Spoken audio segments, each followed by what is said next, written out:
A los 85 años, creí que lo peor ya había pasado en mi vida. Creía estar en la recta final, tranquilo, descansando con mi familia. Pero todo cambió en un instante, y lo que viví después fue la lucha más intensa, más dolorosa y al final más liberadora de toda mi existencia.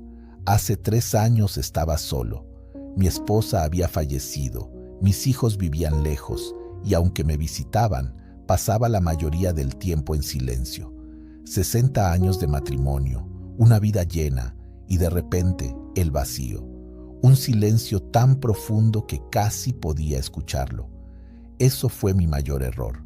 No me di cuenta de cuánta soledad acumulaba dentro. Fue en la clínica, durante un chequeo de rutina, donde conocí a María, una mujer amable, cercana, con esa calidez que se siente cuando alguien realmente te escucha.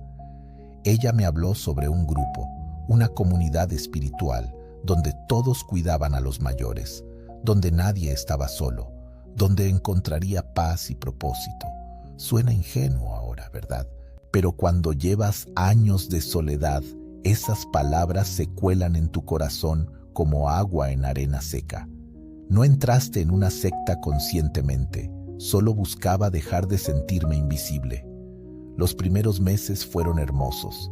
En el grupo se llamaban hermanos entre ellos, y la verdad, me sentía como si hubiera encontrado una familia nueva. Había reuniones en la semana, estudios de la Biblia, charlas que parecían tocar el significado profundo de la existencia. El líder se hacía llamar Anciano, aunque su nombre real era Daniel. Hablaba con una convicción que era casi hipnotizante. Cada palabra parecía verdad absoluta, pero las cosas cambiaron gradualmente, casi imperceptiblemente. Primero, me invitaron a que compartiera donaciones con la comunidad, para la obra del reino, decían. Luego, me pidieron que cortara contacto con mis hijos. Ellos no entendían el camino, según el anciano de la congregación. No entendían que yo había evolucionado a un plano espiritual superior. Mi hijo menor, Carlos, llamaba cada semana. Yo mentía diciéndole que estaba ocupado. El dolor de esa mentira se quedaba en mi pecho toda la noche.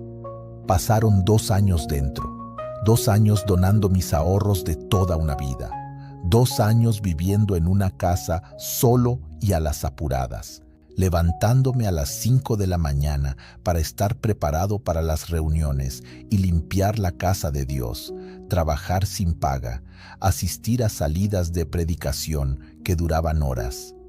Sesiones donde el anciano nos decía que nuestros pensamientos negativos eran veneno, que dudar era traición, que irme era imposible, que si me iba, moriría junto con el mundo, perdido en la oscuridad eterna. Y yo lo creía. A los 85 años, sorprendentemente, todavía podía ser convencido de que era débil, que necesitaba ser salvado, que no era lo suficientemente bueno. Pero hace 3 meses pasó algo que cambió todo. Mi nieta, Emma, la hija de Carlos, entró al grupo bajo un nombre falso. Ella se disfrazó, se ganó la confianza del anciano y después de semanas localizó dónde estaba yo. La reconocí en una salida de predicación. Vi esos ojos, esos mismos ojos que vi cuando nació, hace 30 años. Mi corazón casi deja de latir. Ella se acercó a mí después, en secreto, susurró: «Abuelo, papá está fuera de aquí, necesitamos que salgas».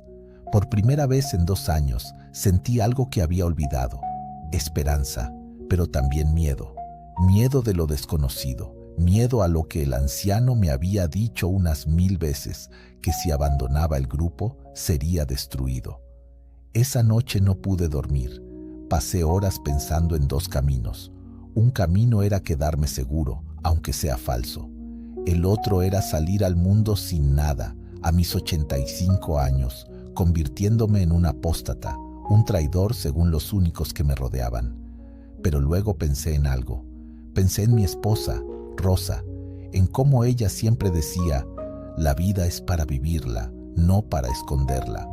Pensé en mis hijos, en los años que había perdido, en cómo había permitido que alguien usara mi soledad como arma en mi contra. Decidí escapar. Emma planeó todo meticulosamente. Fingimos una emergencia médica, conseguimos documentos que decían que necesitaba reposo en mi casa y tranquilidad. Fue así de simple. Nadie cuestionó a una mujer visitante llevándose a un hombre enfermo. Ellos confiaban porque no pensaban que un anciano de 85 años tuviera el valor de dejarlos. Cuando subí al coche de Emma, mis manos temblaban.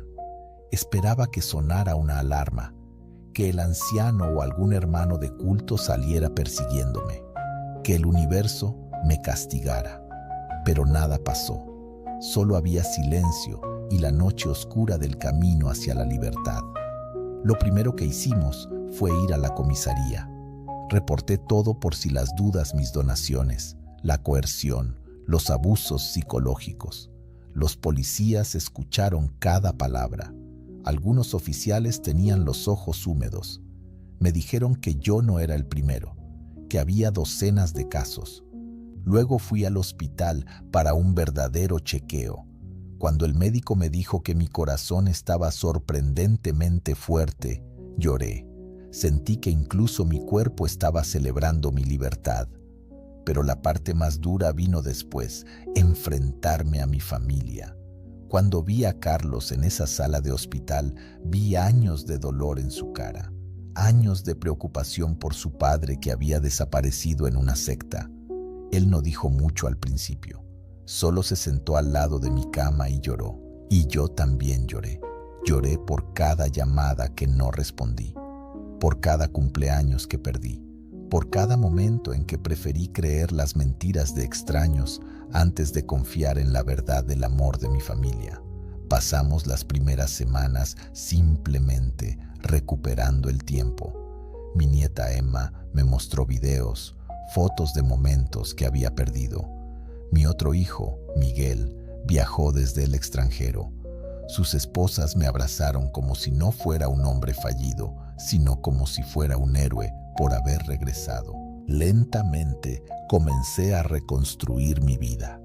A los 85 años, cuando la mayoría de la gente piensa que su historia ya está escrita, yo estaba escribiendo nuevos capítulos. Comencé un tratamiento psicológico. Descubrí que no estaba loco, solo era humano y vulnerable. Y eso está bien. El psicólogo me ayudó a entender que la culpa que sentía no era mía sola, que las manipulaciones psicológicas son eficaces, especialmente para quienes buscan conexión desesperadamente. Me enseñó que la vergüenza no debería ser mi compañera, sino la compasión por el hombre que fui. Hoy, 6 meses después de mi escape, paso mis días con mis nietos. Sé sus nombres, conozco sus sueños, estoy presente. No es la vida glamorosa que el anciano prometía, pero es real, es honesta, es mía. No moriré en Armagedón.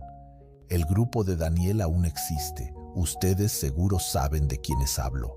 Algunos de mis compañeros de esos 2 años oscuros siguen allí. He pensado en ellos.